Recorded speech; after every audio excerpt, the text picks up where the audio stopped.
I came home after working 2 jobs, just trying to pay for my kids' education. My shirt was soaked with sweat, and my spine felt like it had been carved out and replaced with lead.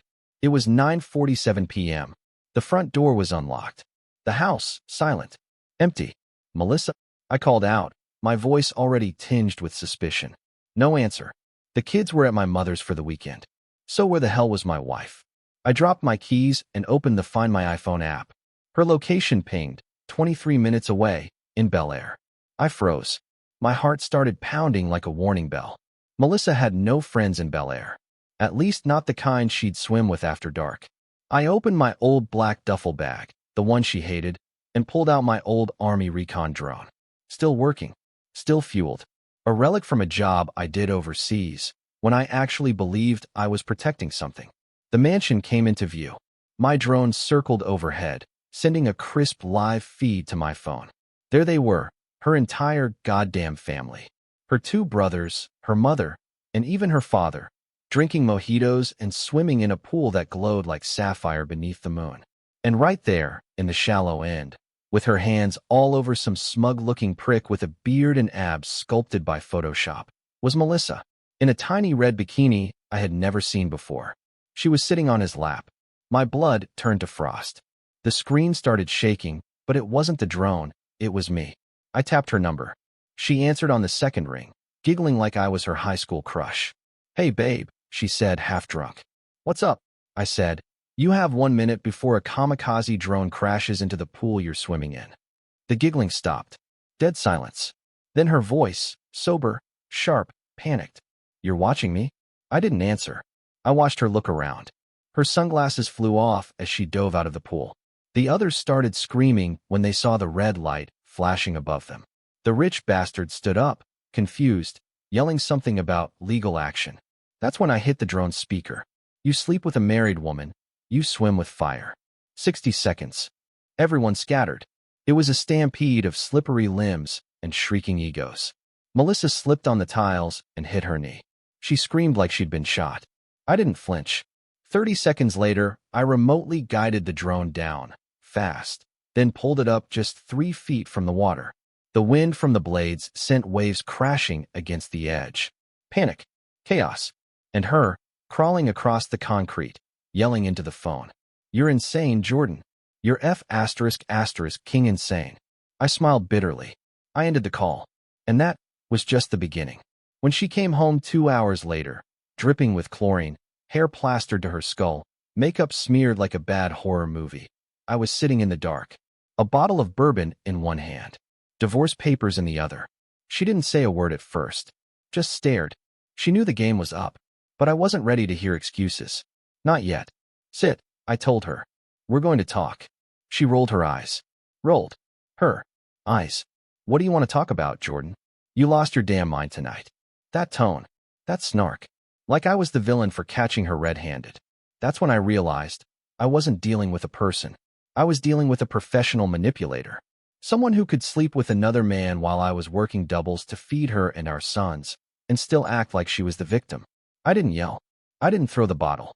I just stared and whispered, "Tell me his name." She laughed. Actually laughed. "You're threatening my family with drones, and now you want names." She picked up her purse, turned toward the hallway, and said, "You know what? I'm taking the guest room tonight. You need to calm down before you do something really stupid." That was the night I decided I wouldn't calm down. That was the night I decided to burn everything to the ground. And if you think this story's already wild, just wait. Because Melissa wasn't done. And neither was I. She slammed the guest room door like she owned the house. Like I was the problem. I sat there in the dark for a long time, staring at the empty bourbon bottle. My hands were still trembling, not from fear, but from the realization that everything I believed about my wife, my marriage, my family, it was all one big, polished lie. Melissa used to be my anchor. That girl from community college with the sarcastic jokes and those wild green eyes. The girl who claimed she hated rich snobs, swore loyalty meant everything to her. Yeah, that Melissa was gone. And what had replaced her? A gold-digging, backstabbing manipulator who threw her entire family into the arms of another man for the thrill of a backyard pool and bottomless margaritas. The next morning, she acted like nothing happened. came out in a pink bathrobe, made herself a smoothie, and even had the audacity to hum a Taylor Swift song while checking Instagram. I didn't say a word, just watched. She finally noticed me at the table and said, "So, are you done with your tantrum, or should I wear a bulletproof vest next time I go swimming?" That tone again. Mocking. Dismissive. I stood up, walked over, and placed the divorce papers on the counter. She blinked. "What's this?" "You know exactly what it is." She flipped through the first few pages, scoffing. "You can't be serious." "Oh, I'm very serious. I want full custody of our kids. The house stays with me, and you can go live with your abs boy in Bel Air." She crossed her arms. "That's not how this works, Jordan. You think you can just kick me out of my own life?" I took a step closer, kept my voice calm. "You made your choice the second you climbed into that pool with him. I just didn't realize you brought your whole damn family along for the betrayal." Her face twitched. A crack in the performance. "That wasn't what it looked like," she lied. So casually. Like breathing. I narrowed my eyes. "Then what was it, Melissa? A business meeting? You testing out a new flow tie for our kids?" She turned away, muttering, "I was drunk. Things got out of hand." "Drunk? You've been seeing him for months." "I saw the texts, Melissa. The ones you forgot to delete from the cloud." That hit her like a punch. Her shoulders stiffened. "Yeah, I saw everything. The photos. The late night, 'I miss you already' messages. The one where she said, 'Jordan's too tired to even touch me anymore. He smells like sweat and failure. But you're paradise.' That one almost broke me." She spun around and tried to slap me. I caught her wrist midair. "Don't," I said, voice cold as steel. "Don't you dare try to make me the monster in this." She pulled her arm back, stormed off toward the hallway, yelling, "You don't understand what it's like. Living with you is like living in a prison." I followed her. "A prison you built with my paycheck?" She whipped around, eyes full of fake tears. "I was lonely." "No, you were greedy. There's a difference." Then I said the words I'd been holding in for weeks. "How long, Melissa? How long have you been crawling into his bed while I broke my back for this family?" She didn't answer. Didn't have to. Her silence screamed louder than any confession. And at that moment, something in me broke, but not in the way she hoped. I didn't cry. I didn't scream. I just smiled. Not out of joy, but because I finally understood. This wasn't a mistake. It was war, and I was done playing nice. 3 days passed.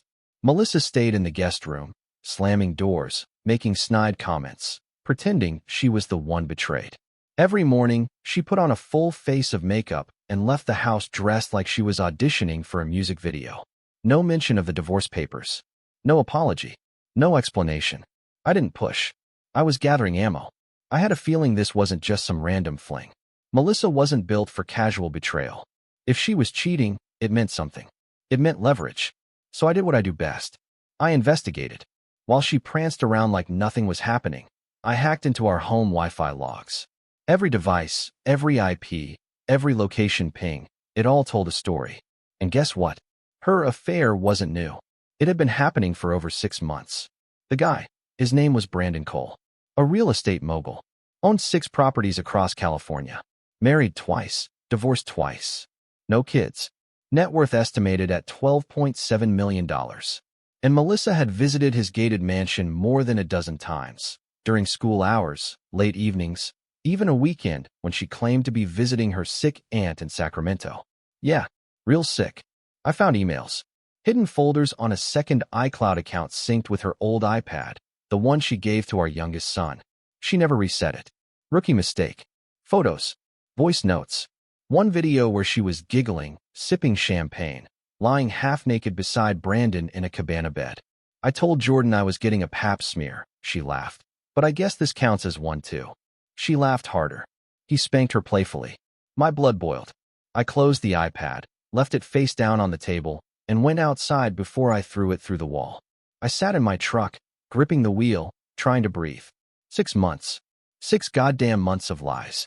While I was grinding myself into dust, working 2 jobs, skipping meals, missing sleep, she was getting pampered, massaged, and fed strawberries dipped in chocolate.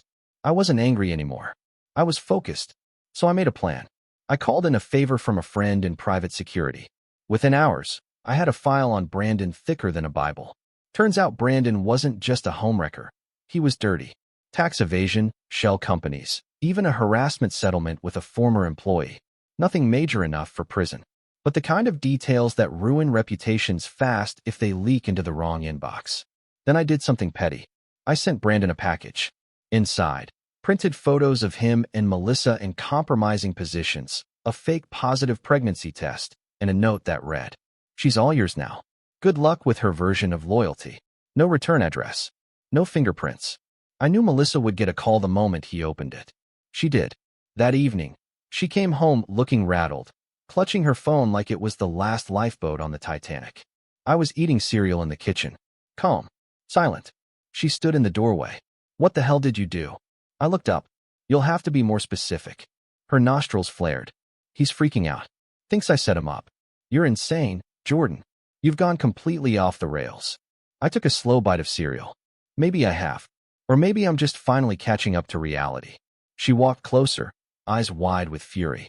"You're sabotaging me." I nodded. "No, Melissa. I'm documenting you." She blinked. "What?" I leaned back in my chair, folded my arms. "You're about to learn something very important, sweetheart. When you betray someone who's sacrificed everything for you, they don't always crumble. Sometimes they reload." And I hadn't even pulled the trigger yet. I knew I had her attention now. Melissa stopped sleeping at the mansion after that package arrived. Brandon must have ghosted her, or maybe he was paranoid the drone was still circling above his pool. Either way, she was back to pretending, playing house like nothing ever happened. She even started cooking dinner again. Spaghetti, chicken piccata, pork chops, burned, but the effort was cute. I didn't touch the food. I wasn't hungry for anything but justice. That Friday night, she set the table, lit candles, and even wore a red dress I hadn't seen in years. She sat across from me, smiling like some Stepford wife reboot. "We should talk," she said gently, running her finger along the rim of her wine glass. I didn't answer. She tried again. "Look, I know things got messy, but maybe we can fix this. For the kids." I almost laughed. "Messy," I said, sipping water. "Melissa, you turned our marriage into a discount soap opera." Her smile faded. "I made mistakes, okay?" I leaned forward. "Which one exactly? Was it the part where you lied about doctor's appointments, or the part where you let your lover slap your ass while you trash-talked me over champagne?" She swallowed hard, her lips twitching. "I didn't mean for it to go this far. Melissa, you did yoga in his backyard while my son thought you were at a PTA meeting." That shut her up. The silence stretched. Then she tried the crocodile tears. Her go-to move. "I was lonely," she whispered. "You were always gone, always tired. I needed to feel something again. I didn't want to fall for him. It just happened." "No," I said coldly. "Accidents happen. You scheduled this betrayal. Between 2:30 p.m. and 5 p.m. Repeatedly." I slid my phone across the table. On the screen, the location log of her phone. 27 visits to Brandon's mansion. 27 lies. She didn't even try to deny it this time. Just looked down at her plate. Then she said something that made my skin crawl. "Well, at least I didn't sleep with him in our bed." I blinked. "That's your defense?" She shrugged. "I'm just saying. I respected some boundaries." That did it. I stood up slowly, walked to the kitchen, and came back with a folder. Slapped it on the table. Inside, screenshots of texts between her and her sister, Rachel. Jordan would lose his mind if he found out, especially after everything he's done for me. But Brandon makes me feel alive. OMG, girl, just marry rich and dump the poor one. That's what I did with Greg. I know, but Jordan would make the divorce hell. He's scary when he's hurt. I pointed at the line. "So you knew this would break me. You chose to do it anyway." She looked pale now, like a vampire caught in daylight. "That was just venting." "No, that was you planning your exit while using me for rent and daycare." She stood up suddenly, knocking over her wine. "You're twisting this. I didn't plan anything. Didn't you?" I opened another envelope. Surveillance photos. Her with Brandon. Her kissing him outside a spa. Her accepting a diamond bracelet. Her slipping cash into her clutch, probably from him. She grabbed the folder and threw it across the room. "This is insane. You've been spying on me." I stepped closer, voice low and even. "No, Melissa. I've been waking up. And now, so are you." She backed away. "You think you can ruin me, Jordan? You think I won't take the kids, the house, everything?" I laughed once. Cold. Try me. Because what she didn't know was that I already had something even darker planned. And it involved someone she trusted most. The next morning, Melissa was gone. She left early, probably to regroup or get advice from her inner circle of snakes. Her car was missing, and her side of the guest room closet had been ransacked. But I wasn't worried. I wasn't even surprised, because I'd already laid a trap. And the bait? Her sister Rachel. Rachel was a copy-paste version of Melissa, just louder and slightly more unhinged. She married money, cheated on her husband within 2 years, got caught, divorced, and walked away with half his assets and a beachfront condo. She was Melissa's mentor in manipulation, a full-time con artist disguised as a Pilates instructor. But unlike Melissa, Rachel liked to talk, especially after 2 glasses of Pinot. So I called her. "Hey, Rachel," I said with a fake warm tone. "Can we talk?" There was a pause. "Jordan? Yeah, sure. What's this about?" "Melissa. I think she's in over her head. And I know she confides in you." That did the trick. Rachel loved nothing more than playing the savior. We met at a cafe near her condo. She showed up in tight jeans, oversized sunglasses, and the kind of fake sympathy that could win her an award. She even hugged me, which almost made me laugh. "I'm so sorry about everything," she said, sipping her latte. "Melissa's just, complicated." "Complicated?" I echoed, deadpan. Rachel leaned in. "She never meant to hurt you. Honestly, I told her from the beginning. If you're gonna cheat, at least be discreet." But she got cocky. I raised an eyebrow. "So you knew?" Rachel rolled her eyes like I was slow. "Of course I knew. She told me everything." Everything. Bingo. I didn't even need to press. Rachel talked and talked, name-dropping Brandon, laughing at Melissa's cover stories, even revealing details I hadn't discovered yet. She actually tried to get Brandon to buy her a condo, Rachel said, chuckling. Said she was done living in that sad, dusty house. Her words, not mine. "That dusty house was paid for by my double shifts," I said flatly. Rachel paused, realizing she might have gone too far. "Sorry, I didn't mean." "You did," I said. "And that's fine. I just needed confirmation." She frowned. "Confirmation of what?" I leaned in slowly. "That your sister never loved me. That everything she said, everything she built with me, was a stepping stone to something richer, flashier, and emptier." Rachel looked uncomfortable now. I added, "You really should check your email later. I think there's something you'll want to see." She blinked. "What did you do?" I smiled, stood up, and dropped a flash drive on the table. "I sent your ex-husband a little recap of your Pilates sessions with his brother." Her jaw dropped. "You wouldn't." "I did. Just wanted to return the favor." She stood up, furious. "You're sick." "No," I said, walking away. "I'm just finally playing by your family's rules." By the time I got back home, Melissa was in the kitchen, pacing and yelling into her phone. I don't know how he found out. "Rachel, shut up and fix it." She saw me and slammed the phone down. "You're using my family now?" I walked past her without a word. But just before I went upstairs, I turned back and said, "You brought your family into this the moment they started helping you cheat. Now they can help you drown." Because the next step was already in motion. And Melissa had no idea just how deep this rabbit hole went. That night, the house was too quiet. Melissa had locked herself in the guest room. I heard the click of her suitcase zippers, the soft shuffle of clothes being packed. Good. Let her run. But what she didn't know was that her entire exit strategy was about to collapse. I had made another call earlier that day, to someone she'd never suspect. Her cousin, Jenna. Unlike Rachel, Jenna wasn't a snake. She was the black sheep of the family. Quiet, a little weird, but loyal as hell, especially to me. Jenna had once told me, "You don't deserve the circus you married into." At the time, I thought she was being dramatic.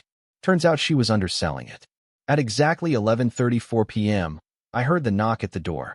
Melissa must have heard it too, because a second later, her door creaked open upstairs. I opened the front door and let Jenna in. She wore a hoodie, jeans, and had that determined look in her eye I hadn't seen since the night she helped me rebuild the kids' playhouse after a storm knocked it down. She walked straight into the living room without saying a word. Then Melissa appeared at the top of the stairs. "What the hell is she doing here?" Her voice was sharp, cold. Jenna looked up calmly. "Finishing what you started." Melissa laughed bitterly. "Oh, this is cute. You're working with Jenna now? What's next?" "My hairdresser." I looked up at her. "You might want to sit for this." "I'm fine right here." Jenna reached into her bag and pulled out a thick manila envelope. She tossed it onto the coffee table. The sound echoed like a gunshot in the room. "What's that?" Melissa asked, stepping down slowly. Your future, Jenna said.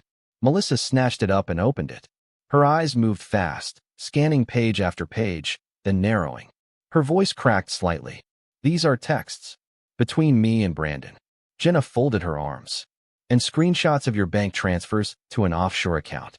Under your name and Brandon's. Melissa froze. How did you get these? I work in IT security, Jenna said flatly.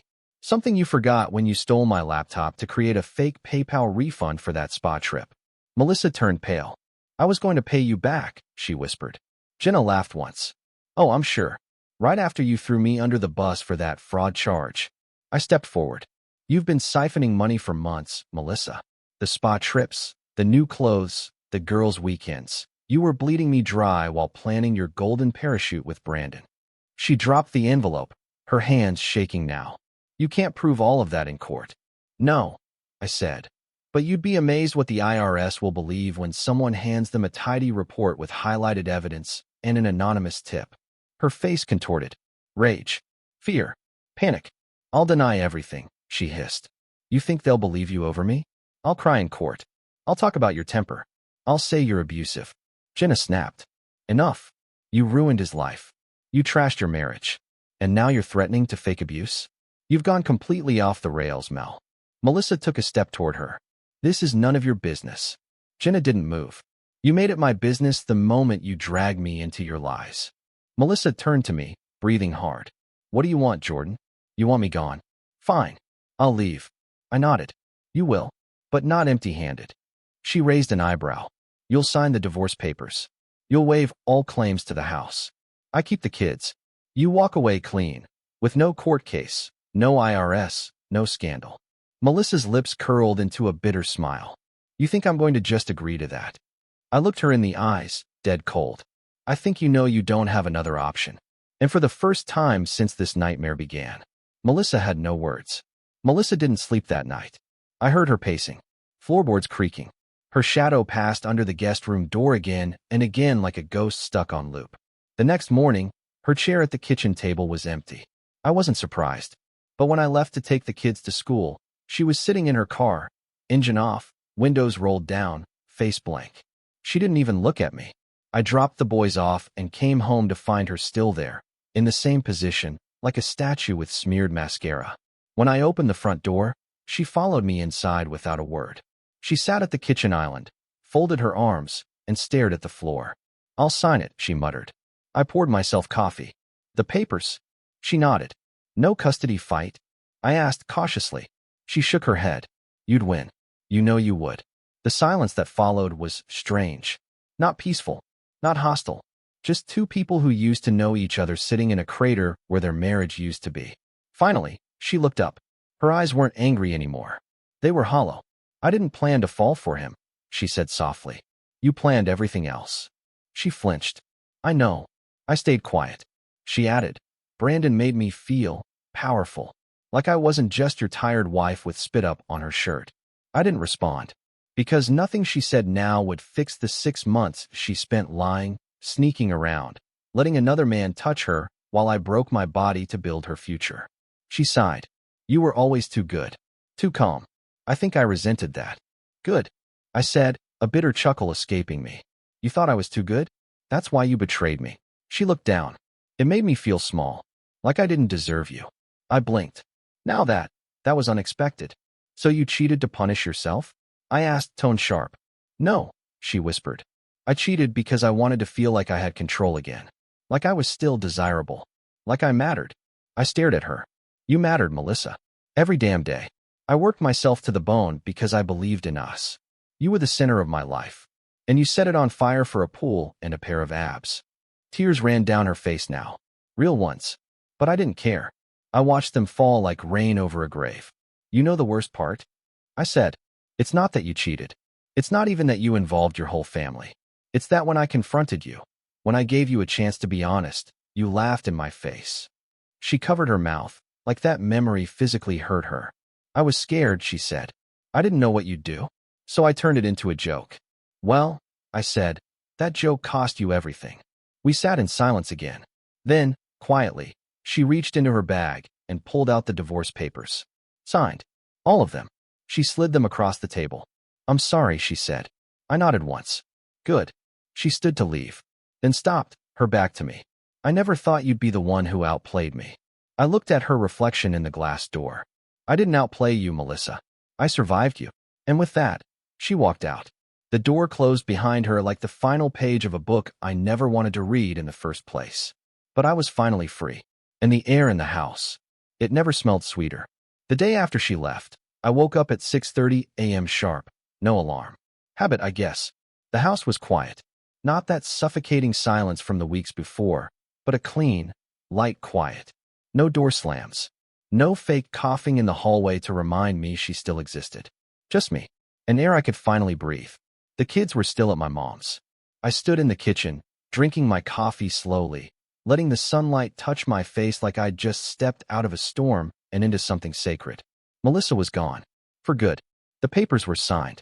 My lawyer had confirmed everything. No claims, no assets, no custody battle. Just one signature and the final admission that she'd lost. But the damage? The damage didn't vanish with a pen stroke. That kind of betrayal, it plants something in you. A voice. A chill. A shadow. I'd sit at the dinner table and still hear her laughter echoing in my skull, wrapped around Brandon's name. I'd open the closet and instinctively look for the red heels she wore to his mansion. They weren't there. But my memory filled in the blanks. You can't unsee things once they're burned into your brain. And hers? She carved herself deep.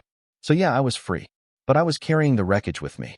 Some nights I'd lay awake, staring at the ceiling, asking questions I didn't want the answers to. Was any of it ever real? Did she ever love me? Or just the safety I provided? How do you go from forever to he smells like failure behind someone's back? But eventually, I stopped needing those answers. Because the truth was simple. I gave her everything. And she gave me poison with a smile. A week later, I met with Jenna again. I wanted to thank her. We grabbed coffee, and she asked how I was holding up. Stronger, I said. She smiled. You don't look angry anymore. I'm not, I replied. I'm just done. She nodded slowly. Good. You deserve peace. And I believed her. The best part? The kids adjusted better than I expected. I sat them down, told them the truth in a way their young hearts could understand. No blame, no venom, just facts. Sometimes grown-ups stop being good to each other, I told them. But we never stopped loving you. They cried. I cried. But they held on to me like I was the lighthouse in their storm. That was all I needed. A month later, I got a message from Melissa. One of those vague, late-night texts filled with nostalgia and regret. Do you ever think about how things used to be? I stared at it for a full minute, then deleted it. No response. Because there was nothing left to say. Melissa had made her choice. And so had I. I built something new from the ashes. Quiet mornings, real laughter, honest work. No lies. No manipulation. No GPS trackers or surveillance drives hidden in drawers. Just truth. It wasn't perfect, but it was mine. If you're reading this, and you're where I was, questioning everything, stuck in that endless loop of doubt and pain, listen to me. Leave the liar. Keep your soul. Start over. You will survive. I did. And I'll never go back.